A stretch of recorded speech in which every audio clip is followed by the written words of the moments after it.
The invitation heavy rain outside splashed against the windows as Lakshmi pichai folded the last of her clothes. She lived in a modest home tucked away in a quiet neighborhood. Her saris, neatly stacked, were all hand-washed and sun-dried. None of them were flashy. None of them shimmered like the ones worn by women on magazine covers. But to her, each held a memory of struggle, of strength. Moments when her son needed her the most. A soft chime rang through the room. The phone vibrated on the wooden table. Lakshmi slowly wiped her hands and picked it up. It was a message. From her son Sundar. Amma, I've sent an invitation. Please check the mail. I want you to come. She paused. Sundar never asked for much. He was always respectful, always gentle. Even after becoming the CEO of the most powerful tech company in the world, he still called her every evening. The next morning, she opened the envelope. The card was gold-rimmed, engraved with delicate letters. You are cordially invited to the Global Billionaire Philanthropy Gala, Evening of Gratitude and Vision. Her hands trembled slightly. She had never been to such a place. Billionaires, dignitaries, world leaders, all gathering in one grand hall, under a simple mother who once sold bangles by the roadside to make ends meet. Days passed. Lakshmi stayed quiet, unsure. But on the evening of the event, she stood in front of the mirror, carefully draping her faded but clean pink sari. She pinned her long braid with jasmine flowers, just like she did when Sundar was a boy. There was a soft glow in her eyes, not pride, but something deeper, quiet dignity. When she stepped out of the car at the Grand Hotel, everything felt unreal. The red carpet stretched wide, photographers flashed their cameras, security checked every guest twice. She clutched her cloth purse and walked slowly, eyes lowered. Two women in glittering gowns passed by, whispering and giggling. She must be lost, one of them muttered. Who invited her? Lakshmi heard them. She smiled gently and kept walking. Inside the ballroom, chandeliers sparkled like stars. Men in tuxedos and women in designer dresses filled the space with polished laughter. Waiters in white gloves moved gracefully, offering trays of wine and hors d'oeuvres. Lakshmi stood near the entrance, unsure where to go. A tall woman in a sequined dress approached, holding a clipboard. Ma'am, are you here to serve? Or... She paused, looking at Lakshmi's feet. She was wearing simple sandals. Lakshmi gently handed her the invitation. The woman's eyes widened. She blinked, glanced again, and forced a smile. My apologies. Right this way. Lakshmi was led to a seat near the back. She didn't mind. She observed quietly, her eyes filled with warmth and curiosity. An older couple beside her glanced at her sari, then turned away chuckling softly as the evening went on. The host stepped up on the stage and tapped the microphone. Ladies and gentlemen, he began. Tonight is not just a celebration of wealth. It's a celebration of values, of humility, resilience, and vision. And now, we are honored to welcome a very special guest, someone whose journey continues to inspire millions. Please welcome the keynote speaker, Mr. Sundar Pichai. Gasps echoed through the hall, heads turned. And there he was. Sundar walked in calmly, wearing a simple suit. His eyes scanning the crowd until they found her Amma. Lakshmi sat frozen, her eyes moist. A young billionaire at the front whispered, Wait, did he just look straight at her? Another murmured, No way is she his. Sundar reached the stage. The applause roared, but he raised a hand. He didn't start with a story about business or technology. He started with a story about a woman. When I was 8, he said softly, I once asked my mom why we didn't have a refrigerator. She said, We don't need it, beta. The breeze does the job. But what I didn't realize was that she simply couldn't afford one. She wanted me to believe we had everything we needed. A hush fell over the room. He turned slightly. Amma, he said, please come up. People turned, eyes searching. Lakshmi hesitated. She stood slowly, unsure if her legs would carry her. The whispers were louder now. It's her. It's Sundar, Pichai's mother. She walked toward the stage. It felt like the longest walk of her life. A few guests averted their eyes in shame. Others stared, stunned, tuned, extended his hand, and she placed hers in his calloused, soft, trembling. He led her up with quiet grace. The hall, filled with billionaires, fell silent. Sundar took the mic again.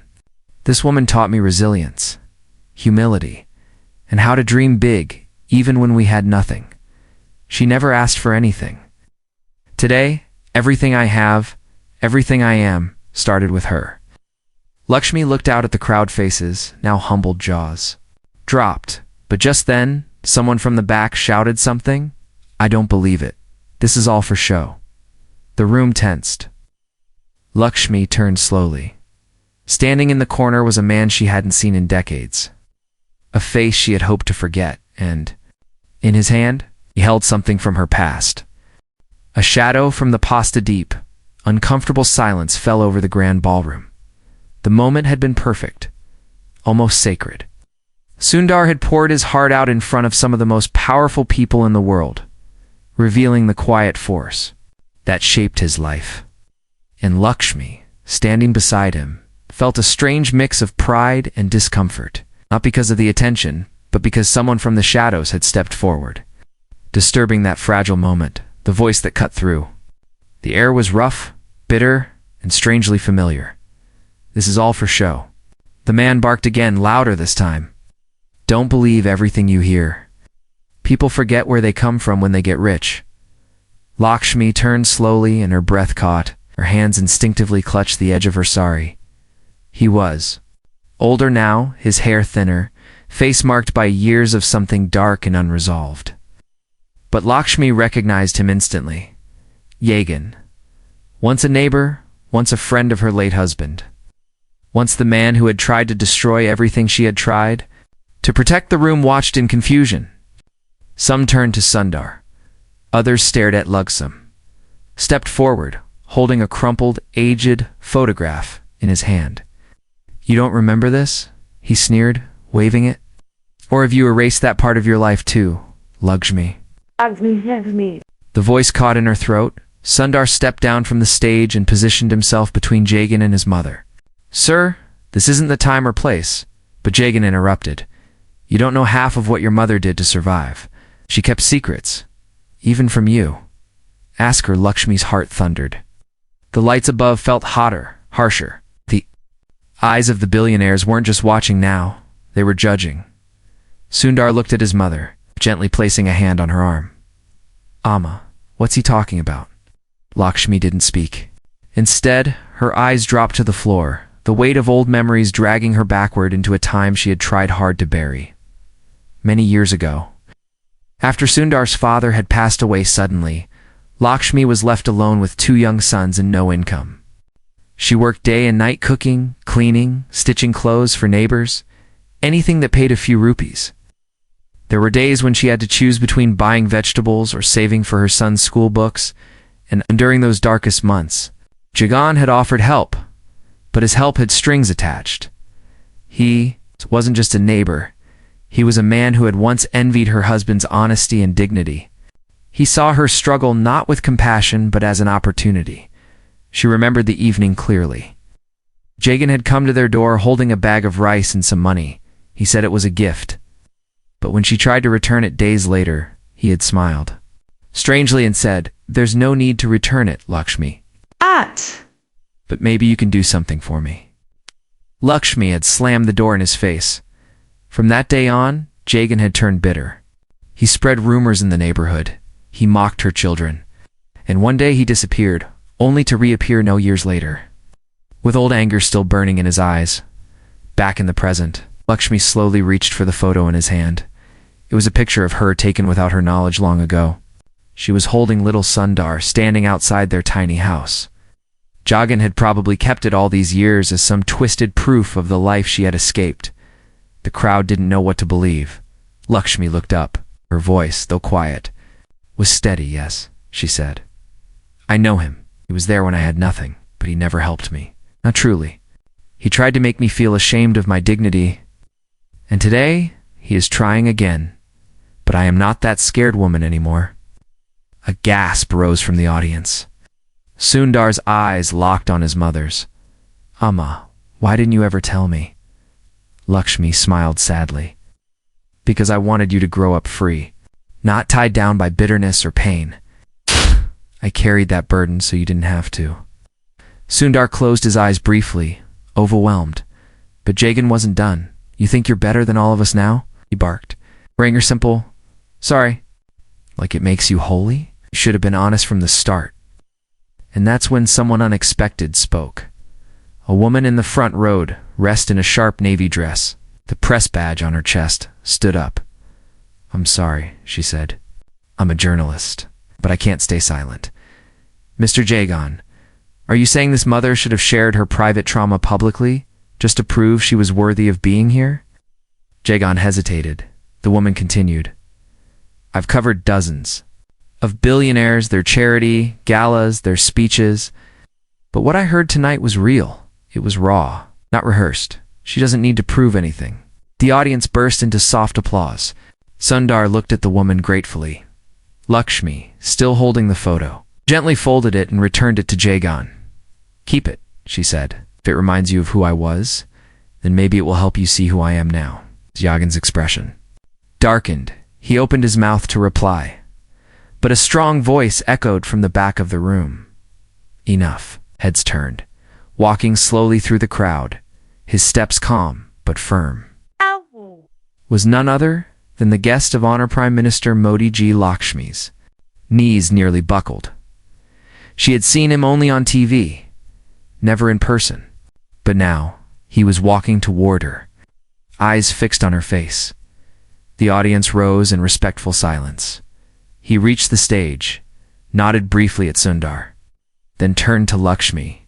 And then, something happened no one expected. Modi ji joined his hands, bowed slightly and said, You remind us all what true India looks like. Lakshmi's eyes brimmed with tears. Sundar stood frozen beside her, but the moment wasn't over.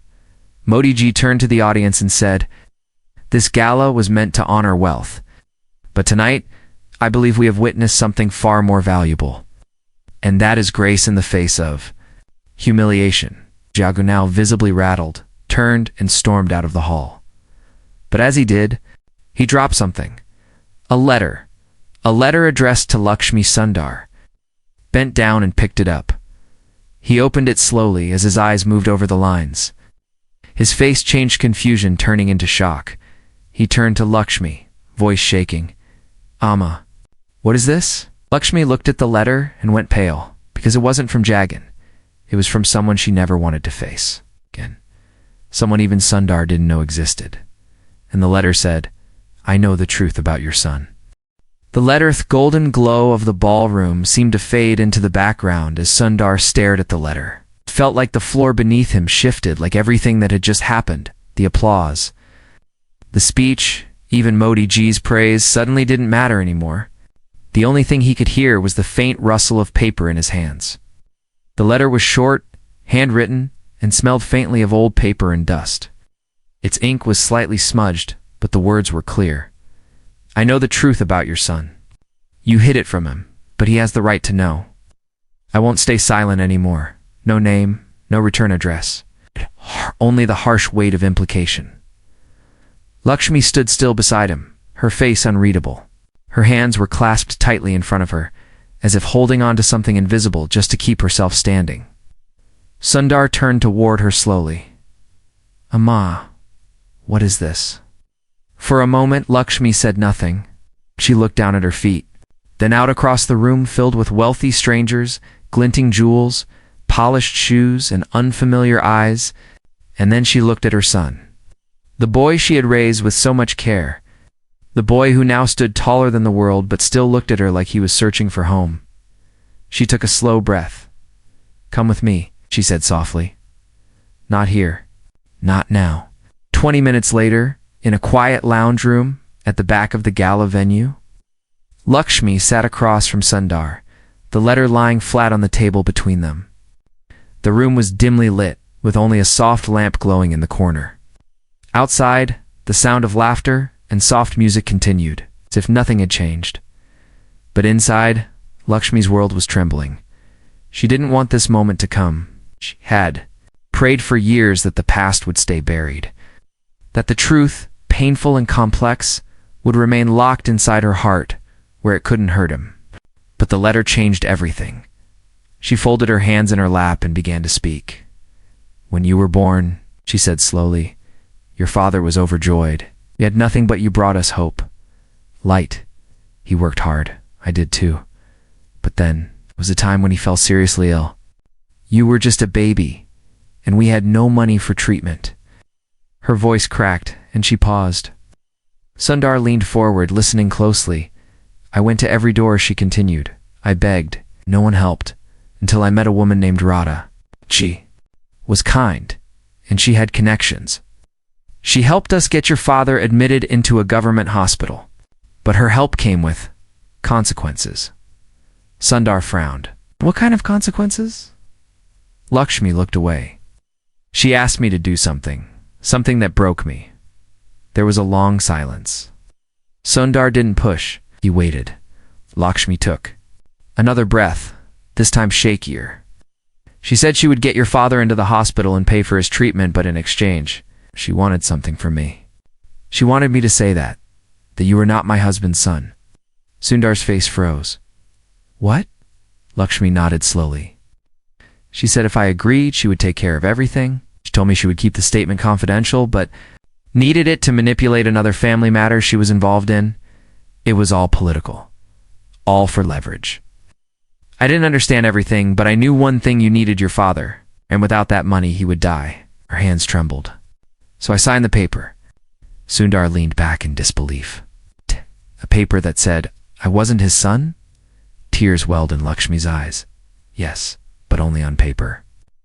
In my heart, you were always his blood, his soul, his pride. He knew I told him everything before he passed. He forgave me. He understood, but I never told you." Sundar stood up, pacing the room.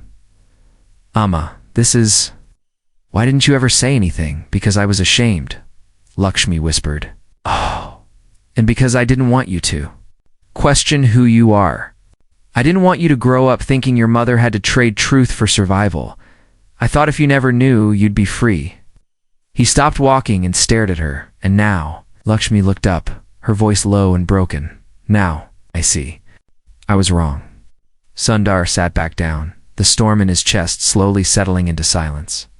He looked at her not with anger, but with a strange, heavy sadness. "Amma," he said quietly, "you've never been wrong in my eyes.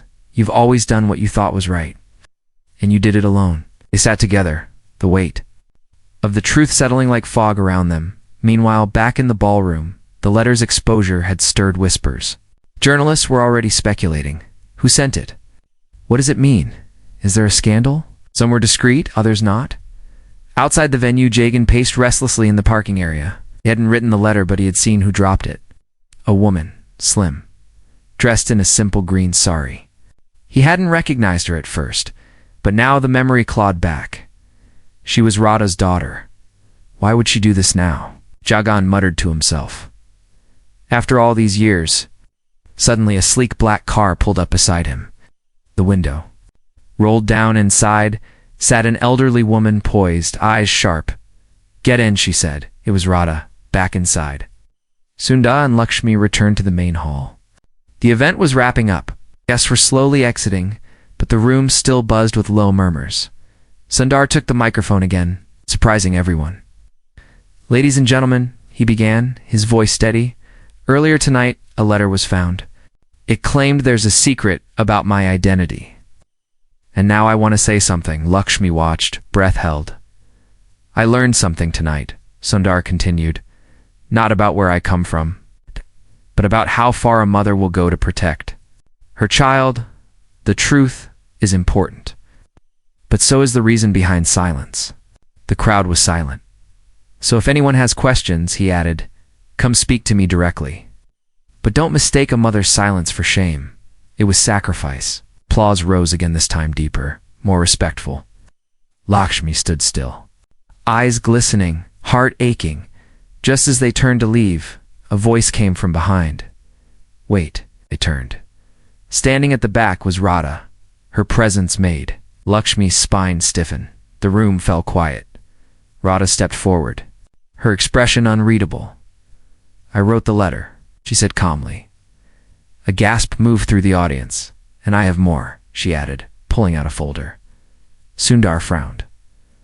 "Why now?" Radha looked at Lakshmi. "Because there's something. You never knew something about your husband, and the truth changes everything." The sealed folder in Radha's hands looked ordinary, worn at the corners, tied loosely with a string. But to Lakshmi, it might as well have been made of fire. Every step Radha took toward them seemed to echo louder than the background. Chatter louder than the distant sound of car engines waiting to ferry billionaires back to their gilded lives. Lakshmi's fingers tightened around the edge of her saree. Her son stood by her side, quiet but alert, as if bracing for a wave neither of them could see coming. Radha stopped just a few feet away. She didn't speak immediately. Instead, she held the folder out toward Lakshmi with both hands. Her face showed neither anger nor remorse, only a strange, taking calmness. "Take it," she said simply. Lakshmi hesitated. Her instinct screamed to walk away, to avoid reopening wounds that had taken years to scar over. But something in Radha's eyes told her this wasn't just about the past. This was about now, about truth. About unfinished business. She reached out and took the folder. Radha turned to Sundar. "You're smart. The world calls you a visionary, so you'll understand what's in there faster than most. But before you open it, listen carefully." Room had emptied slowly, but a few curious guests lingered at a respectful distance, pretending not to listen, yet fully absorbed. Radha continued, "Your mother didn't lie to you. Not about her love, not about her struggle. But there's a truth she never knew either, and I was the only one who carried it. For decades." Sundar frowned. "Why would you keep it hidden all this time?" Radha sighed. "Because I was protecting someone too. Your father." Lakshmi stiffened. "What are you talking about?" Radha stepped closer, lowering her voice. "Your husband Raghunath was more than what he seemed. He worked for the government, but not just as a clerk. He was recruited for something bigger. He was an informant." Sundar's eyes widened. "What?" Radha nodded. "A confidential informant embedded in political circles? Back then, during the emergency era, there were people who posed a threat to national integrity. Your husband was asked to monitor a few of them. One of those men was my father." Lakshmi gasped. Her voice cracked. "No, that can't be true." Radha's eyes glinted not cruelly, but with a quiet burden. "Your husband didn't want to do it, but he needed the money. He needed it for your child's education, for your future. And so he took the assignment." Sundar looked at his mother, stunned. Lakshmi looked lost, her world unraveling stitch by stitch. Radha continued, "He passed on information. And as a result, my father was blacklisted. His businesses collapsed. Our family was disgraced. I was sent abroad. We lost everything." Long silence stretched. Radha's tone shifted, now sharp, direct. "So when he fell sick, I saw it as karma. And when you begged me for help, Lakshmi, I gave it. But I also took something in return. I made you sign that paper, not to gain power, but because I wanted you to feel the helplessness we felt." Lakshmi trembled. "So, this was revenge?" Radha nodded. "At first, yes. Time softens even the sharpest anger. And when I saw your son grow, when I saw what he became, not arrogant, not spoiled, but kind, brilliant, humbly knew the cycle had to end." She turned to Sundar. "You broke the pattern, and for that, I am grateful." Sundar slowly opened the folder. Inside were several sheets documents bearing his father's signature. Letters between government departments, and one handwritten note addressed to "My dear Lakshmi." Sundar picked up the note and began to read aloud. "My dear Lakshmi, if you ever read this, it means my secret has been exposed. Please forgive me. I didn't want you or Sundar to carry the weight of my choices. I did what I thought was right for our family. I watched powerful men destroy weaker ones. I chose to help the system to protect our future, but I never wanted revenge. And I never wanted you to suffer because of me. Tell Sundar he was my pride. Always. Love, Raghunath. Lakshmi's hands went to her mouth. The tears came hard now waves, crashing over years of buried emotions. Sundar folded the letter gently. He loved us. He carried this burden. Alone, Lakshmi whispered. I never knew. He never said a word. Radha spoke again, softer now. He was a good man, and you were a strong woman. The world sees your son as a titan of industry, but I see him as the result of two people who chose dignity over comfort, truth over convenience. Lakshmi turned to her, voice shaky. Then why the letter? Why tonight? Radha looked down. 'Cause I'm dying. Sundar and Lakshmi froze. Radha continued, her voice thin. Stage 4. I've known for 6 months. I have no children. No one left. I realized I couldn't carry this secret to my grave. She looked at Sundar. I wrote the letter to force the truth out. Not to shame you, but to cleanse myself. And to give you a choice. The press will find out about this. You can deny everything. Or you can tell the world the real story. Sundar looked at the folder again. He saw not just files and ink, but lives, pain, sacrifice, mistakes, and the weight of forgiveness. Lakshmi sat in stunned silence. The boy she had raised, the secrets she had kept, the man she had loved all, now tangled in a story that had waited years to be told. Radha stepped back. Whatever you decide, know that I've made peace. She turned to leave, but just as she reached the exit, Sundar's voice stopped her. Radha ji, he called out. She turned. He stepped forward. Will you join us tomorrow? He asked. Radha blinked. Tomorrow?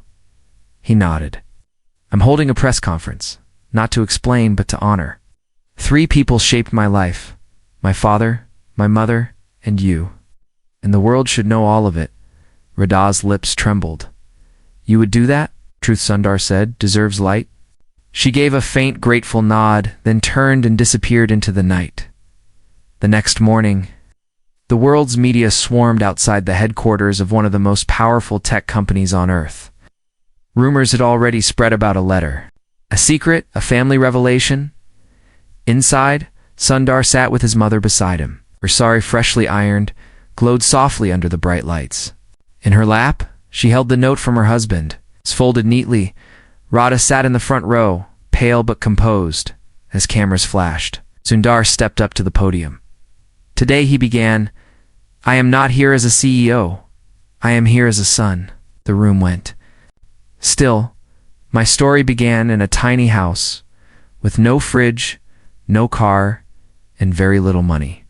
But it was rich with values, with courage, and with 2 parents who taught me that truth is the most powerful thing in the world. He paused, eyes on Lakshmi. And today we choose truth. But just then, a hand was raised from the back. A journalist stood up. Double quotes, Mr. Pichai, she said. Are you aware that Jagan, your mother's old neighbor, has contacted the media and is threatening to release private documents? The room buzzed. Sundar's jaw clenched. Oh, what kind of documents? The journalist replied, he claims to have something that could prove your father was involved in more than just surveillance. He's implying treason. Lakshmi's heart dropped. Sundar stood frozen, and somewhere miles away, Jagan smiled as he opened a black envelope. Inside it was a tape. And on that tape, a voice. One that sounded hauntingly like Sundar's father. The voice on the tape. Jagan sat alone in a dimly lit apartment far from the glamour of last night's gala. The black envelope lay on his table, beside an old cassette recorder. His hands hovered over the play button. Wasn't sure what he wanted, more revenge or redemption. The tape had arrived years ago, anonymously, but he had kept it hidden, unsure of its worth, till now. He pressed play. The recording crackled, distorted with age, but soon a male voice emerged, calm, articulate, deliberate. This is Raghunath. If you're listening, I'm no longer alive. What I'm about to say is for the record truth not of guilt, but of conscience. I did not betray my country, but I did witness betrayal. Jagan's eyes widened. Meanwhile, across the city, Sundar. Pichai stood behind the podium as flashing cameras and murmuring journalists awaited his next words. The tension from the last question accusing his late father of potential treason still lingered heavily in the air. Lakshmi sat beside him, her hands trembling. She had faced storms before, but this was different. This storm could swallow everything. Sundar took a breath. My father left behind many things, memories, values, sacrifices. But he also left behind secrets, ones he kept to protect us. I don't know what's on that tape Jagan claims to have, but I do know this: my father was a man of integrity. And if there's something to learn from this, we will face it. Swiftly, transparently. His words silenced the whispers. For a moment, Radha stood in the front row. Her pale hands gripped the arms of her chair. She knew Jagan too well. He wasn't bluffing. Lakshmi, I leaned in and whispered, "What if it's true, Sundar? What if your father did something wrong?" Sundar turned to her gently. Then we face it together.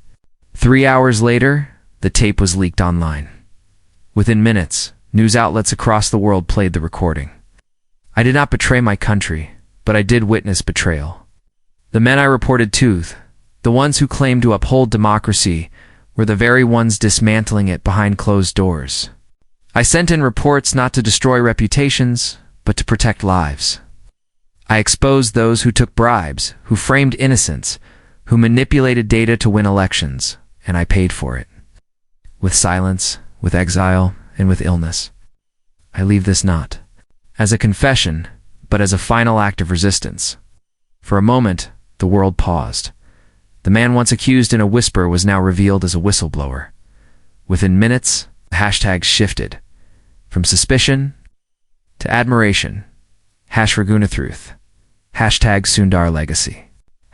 #Mother for Salixems sat frozen as the news played across the screen. Her husband hadn't just protected their family, he had protected their country. He had seen corruption up close and chose to resist it, not with noise, but with careful action. Tears rolled down her cheeks. He was never weak, never. Placed a gentle hand on her shoulder. He was one of the few good men left in those years. But the story was far from over. That night, as Sundar prepared for his next press briefing, a soft knock came at the door of his suite.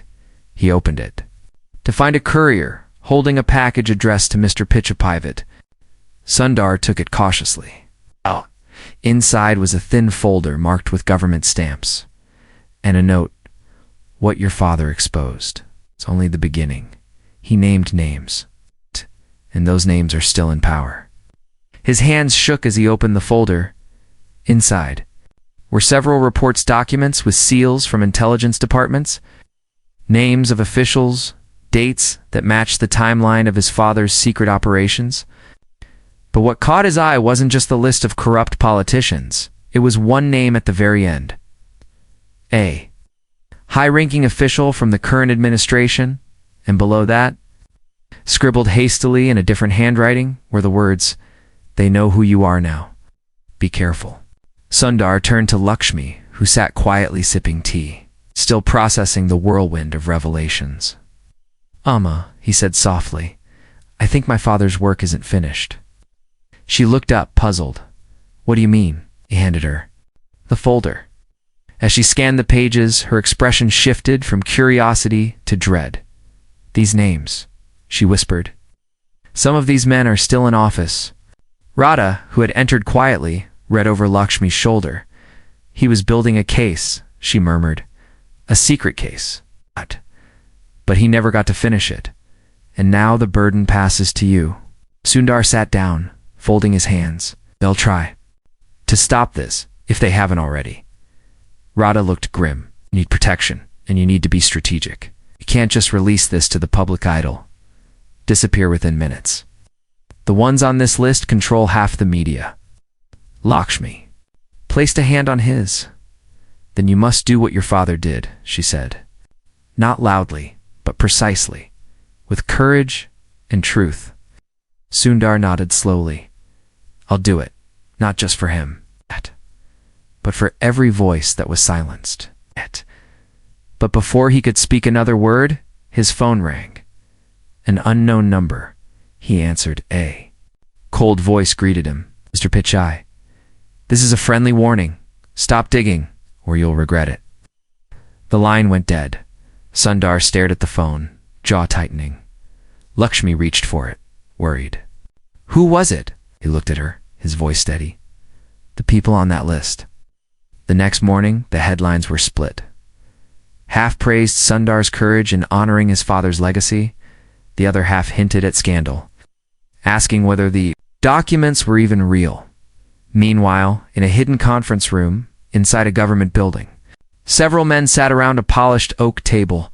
On the screen in front of them was Sundar's press conference replaying. He knows.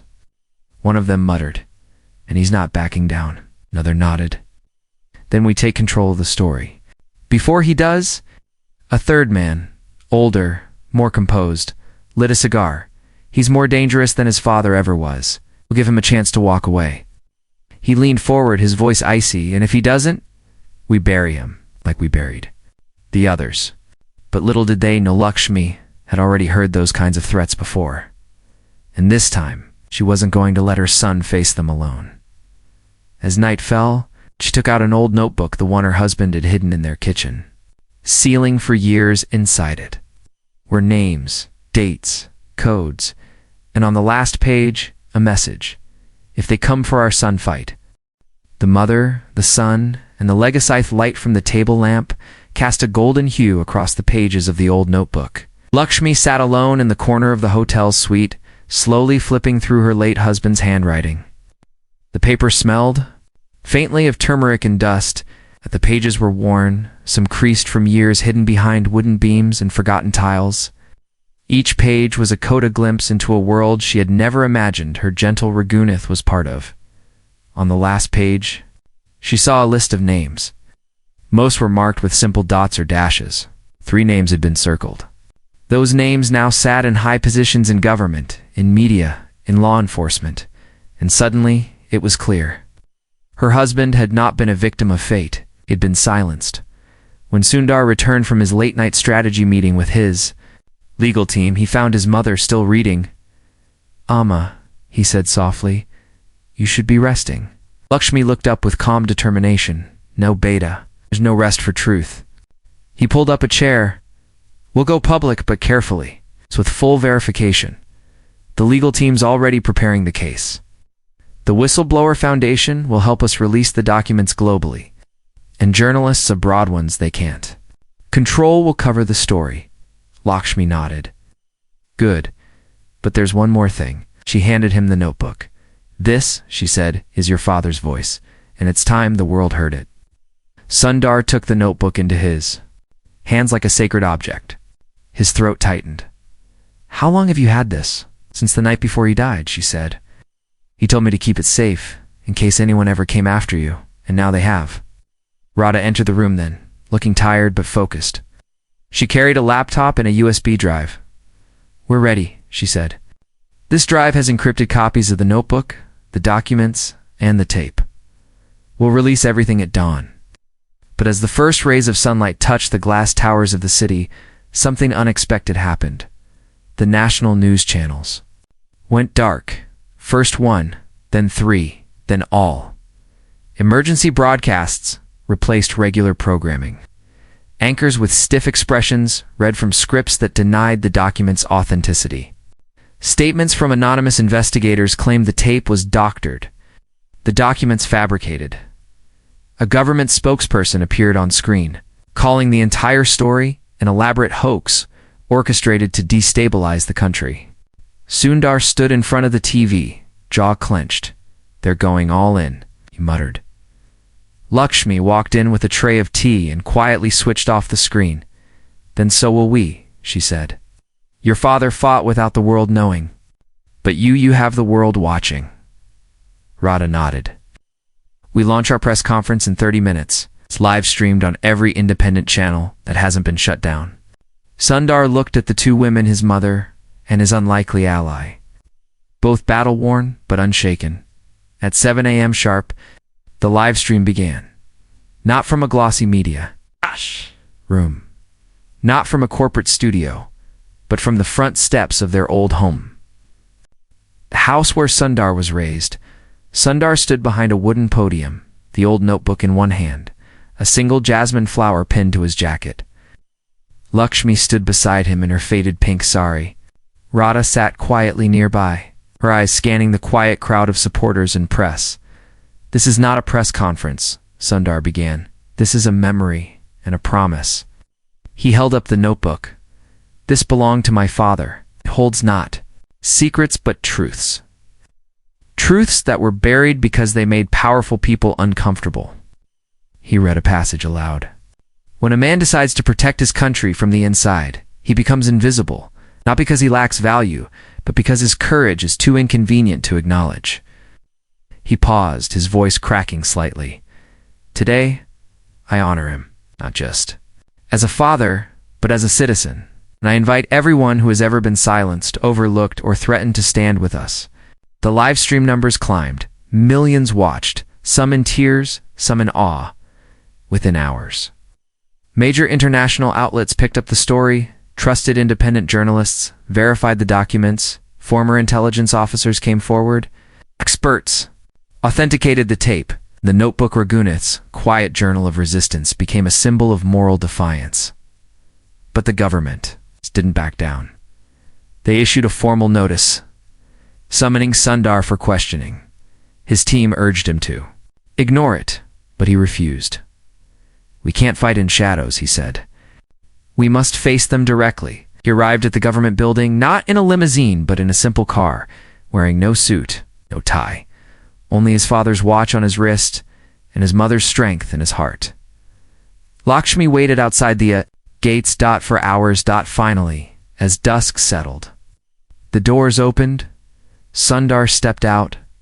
Not alone, behind him walked 3 independent investigators. They had been secretly assigned by a neutral oversight committee. Their report confirmed everything: corruption, manipulation, blackmail. Heads began to roll, one by one. The names on Raghunath's list were exposed. Some resigned, some were arrested, and some fled the country. Weeks later, a memorial was held, not for Sundar, not for the billionaires, but for Raghunath, held in the local community hall. The same one where Lakshmi had once stitched blouses for the neighborhood. The people came in hundreds. Some brought flowers, some brought old photographs. But most brought stories of how Raghunath had quietly helped them, paid for a child's school fees, got someone a job, warned someone about injustice. He had never asked for thanks, and now his story would never be forgotten. Lakshmi stood on the stage, her saree fluttering softly in the breeze. A photo of her husband behind her. "He was never rich," she said, "never powerful, but he was brave. And he gave me a son who turned out just like him." The crowd applauded, not politely, but with thunder. Later that night, back at their home, Sundar sat beside her on the steps. "Amma," he said, "what made you wear that old saree to the gala? You knew how they'd look at you." She smiled. "Because that saree saw everything, every sacrifice, every hope. Every night I stitched and prayed and waited for you to come home safe." He leaned his head on her shoulder, and for the first time in years, Lakshmi, Pichai, closed her eyes, not in fear, not in sorrow, but in peace.